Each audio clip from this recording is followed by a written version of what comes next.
em um mundo onde o tempo é a moeda. Will Salas e sua mãe Raquel comemoram o aniversário dela de 50 anos. E nisso ela demonstra a vontade de ser vó. E Will responde que não tem tempo para namoradas. Will pergunta quanto tempo sua mãe tem no relógio. E ela o responde 3 dias, porém metade era para aluguel e conta de luz. E sugere que poderia fazer um extra em queda de braço. Um jogo comum na região. Que é rapidamente negado por sua mãe. Eles combinam de Will encontra ela daqui 2 dias no posto de ônibus. Mas antes deixa 30 minutos com Will para um almoço. Will caminha para seu trabalho. E encontra com Mia, que ainda não fez 25 anos e não consegue usar seu tempo e tem contas para pagar. Will te dá 5 minutos. Vendo que vai ser atrasar, ele começa a correr. Enquanto isso, os preços aumentam. Eles ficam irritados com o novo preço, porém compram 2 cafés. A caminho ele vê 2 lutadores de braços. E Borel fala que se Will fosse igual ao pai poderia ganhar uma fortuna. Will começa a trabalhar, a função dele é fabricar uma espécie de cápsula, responsável por armazenar o tempo. Ao acabar seu turno ele vai receber seu pagamento e nota que recebeu menos que o previsto. No final da noite Will vai em um bar, onde costumava jogar. E um amigo brinca que desde que Will parou ele começou a ganhar. Ele procura seu amigo Borel. Borel mostra um homem que tem um relógio com um tempo de 1 século, bem superior do que a região normalmente possui. Nesse movimento aparece um homem com um olhar bem enigmático. E Will, prevendo o que aconteceria, tenta avisar para o homem sair do local. O homem não dá muita importância para Will. Quando a gangue local chega atrás do homem com o relógio de 1 século. Todos começando a correr. Will fala para Borel sair enquanto ele fica observando. O gangue se apresenta como Fortis e elogia o tempo do Hamilton, o homem do relógio. Ele fala que ficaria melhor nele. E Hamilton, vendo a seriedade da coisa, passa mal e vai ao banheiro. Um membro da gangue pergunta se ele já está pronto, quando Will aparece e pega Hamilton. Começa uma perseguição atrás de Hamilton e Will. Eles pulam um portão e encontram uma porta que dá para um prédio abandonado. Mais tarde naquela noite, Hamilton transfere 116 anos para o Will adormecido, guardando apenas 5 minutos para si, que ele usa para ir e sentar em uma ponte sobre um aqueduto. Quando seu tempo expira, Hamilton cai no rio abaixo. Will chega tarde demais para salvá-lo. Will visita seu amigo, Borel, e pergunta quantos anos eles são amigos. Borel responde 10 anos. Então Will lhe dá 10 anos de tempo, um para cada ano de amizade. Will espera por sua mãe em uma estação de ônibus, apenas para descobrir que ela não tinha tempo suficiente para pagar sua viagem de ônibus habitual depois que o preço aumentou repentinamente. Diante de uma distância de 2 horas, ela começa a correr, vendo sua vida escapar com minutos restantes. Will também corre a rota de ônibus de sua mãe para encontrá-la. Eles se encontram a pé, e enquanto ela corre e pula em seus braços, seu tempo expira e ela morre. Sem motivos familiares e com um relógio com um tempo alto.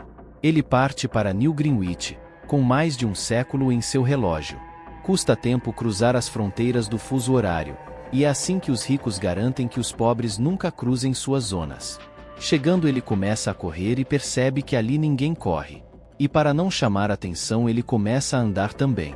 Ele está em um restaurante quando a atendente pergunta de onde ele é, pois ele fazia as coisas muito rápido. Ele entra em um cassino, onde conhece um velho empresário milionário, Felipe Weiss. Weiss pergunta sobre ele não ter guarda-costa ou seguranças. Will responde que não precisar, pois estava entre amigos. Depois de uma partida onde Will apostou tudo e ficou com segundos, ele acaba ganhando e é convidado para uma festa na casa deles por Silva. Antes, Will compra um carro para chegar com estilo na mansão. Chegando, Weiss está esperando para apresentar sua família. Na mansão, Will é detido por Leon, que confisca todo o seu tempo, o deixando só com 2 horas para o julgamento. Então, com golpes rápidos, Will então escapa tomando Sylvia como refém. Ele pega seu carro e começa uma perseguição em alta velocidade.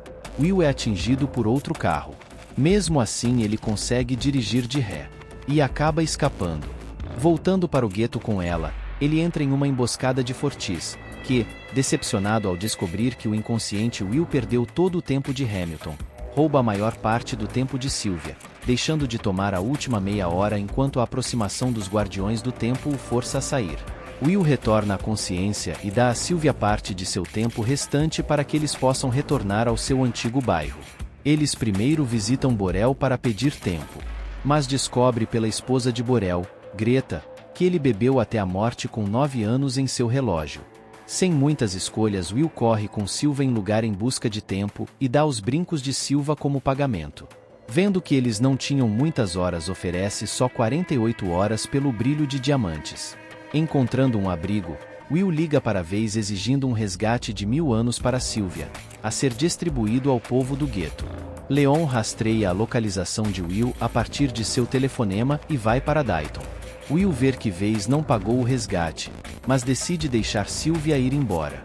Leon aparece para prender Will, mas é baleado no ombro por Sylvia. Will transfere 2 horas de tempo para o desarmado Leon para que ele possa sair de Dayton antes que ele atinja o tempo. Will e Sylvia escapam no carro patrulha de Leon e o usam para roubar uma limusine. Mais tarde, Will diz a ela que ainda tem a chance de se afastar da situação, mas ela diz que não há propósito para a vida que já teve em New Greenwich.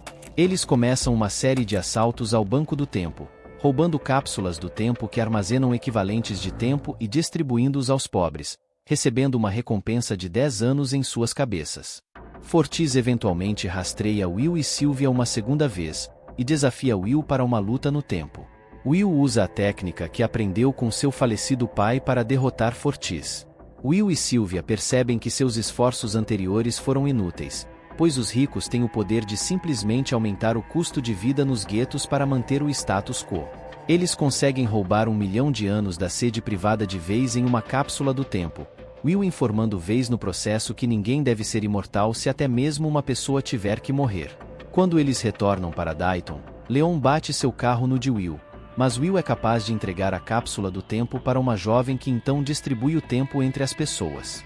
Leon finalmente alcança Will e Sylvia fora da cidade, mantendo-os sob a mira de uma arma. Tendo notado que Leon se comporta de forma diferente dos outros Guardiões do Tempo, Will adivinha corretamente que Leon era ele mesmo dos guetos uma vez, mas conseguiu contornar o sistema com sucesso. Will brinca pedindo a Leon que devolva parte do tempo que ele lhe emprestou anteriormente para que eles possam sobreviver até suas execuções, mas Leon percebe que ele havia negligenciado reabastecer seu próprio tempo antes de ir atrás deles e morre. Will e Sylvia ficam com segundos de vida. Will corre para o carro de Leon e toma seu tempo atribuído. Em uma cena que espelha a morte de sua mãe, Will transfere o tempo para Sylvia segundos antes de ela estar prestes a morrer. Will e Sylvia continuam roubando bancos como parte de seus esforços para quebrar o sistema, agora com uma recompensa de 100 anos em suas cabeças, enquanto os ricos tentam lidar com o aumento repentino de pessoas que agora têm tempo suficiente para mudar de zonas chegando dos guetos. Um noticiário mostra que as fábricas, nas quais Will trabalhava, não estão mais em ação. Os trabalhadores da fábrica, agora ricos em tempo, atravessam os fusos horários enquanto os Guardiões do Tempo olham. A última cena mostra Will e Sylvia se preparando para roubar um banco de tempo obscenamente enorme e continuar atrapalhando o sistema.